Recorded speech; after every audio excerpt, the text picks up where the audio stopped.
12 दिन की जंग में इजराइल और ईरान को कितना जनहानि, आर्थिक नुकसान और सैन्य नुकसान झेलना पड़ा है। आइए इसके बारे में बात करते हैं। 13 जून 2025 को शुरू हुई ये जंग 24 जून तक 12 दिन तक चली। इस दौरान इजराइल ने ऑपरेशन राइजिंग लायन के तहत ईरान के परमाणु और सैन्य ठिकानों पर हमला किया। जवाब में ईरान ने लगभग 450 मिसाइल और 1000 ड्रोन से इजराइल को निशाना बनाया। 22 जून को अमेरिका भी शामिल हुआ और फोर्डो, नतांज व इस्फहान पर हमले किए गए, जिसे ऑपरेशन मिडनाइट हैमर भी कहा गया। ईरान में 657 से 800 की मौत, जिनमें से 263 नागरिक, महिलाएं और बच्चे थे और 1800 से 3056 घायल हैं और इलाज चल रहा है। वहीं इजराइल में 24 से 30 नागरिक मरे, लगभग 300 से 600 घायल भी हैं। ईरान में शीर्ष IRGC कमांडर और परमाणु वैज्ञानिक भी मारे गए। वहीं इजराइल में आम नागरिक, खासकर बटियम, तमरा, हाइफा, रमेट, अवीव में गंभीर क्षति हुई है।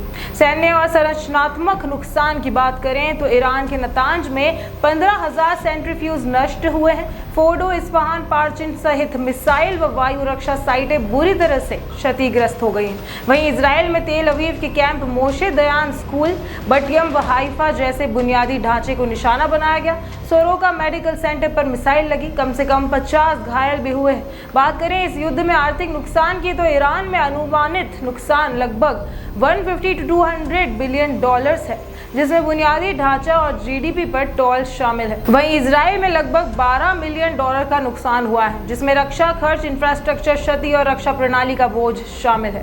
क्षेत्रीय व वैश्विक प्रभाव देखें तो तेल की कीमतें बढ़ी हैं क्योंकि स्ट्रेट ऑफ हॉर्मुज पर तनाव बढ़ा है। G7, अमेरिका, चीन, UN समेत वैश्विक मंच पर तनाव में वृद्धि हुई है। मध्यस्थता की कोशिशें भी हुई है। 12 दिन की इस जंग में सैकड़ों मरे, हजारों घायल हैं। रिपोर्टों के अनुसार उद्योग, अस्पताल, शहरों और परमाणु ठिकानों में भारी तबाही हुई है। ह्यूमनिज्म, कूटनीति से लेकर सैन्य रणनीति, सब पर गहरा असर पड़ा है।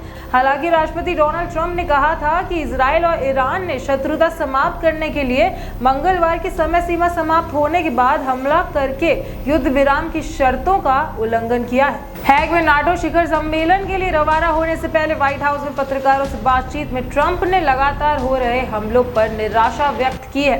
अमेरिकी राष्ट्रपति डोनाल्ड ट्रंप के ऐलान के बाद इजराइल ईरान के बीच युद्ध विराम तो हुआ, लेकिन इसके बाद इजराइल ने दावा किया कि ईरान ने युद्ध विराम के 2.5 घंटे बाद ही मिसाइलें दागी। इजराइल ने भी ये बताया कि ईरान के साथ संघर्ष में उसे क्या हासिल हुआ। अब सवाल यह है कि क्या इस नुकसान की भरपाई हो पाएगी।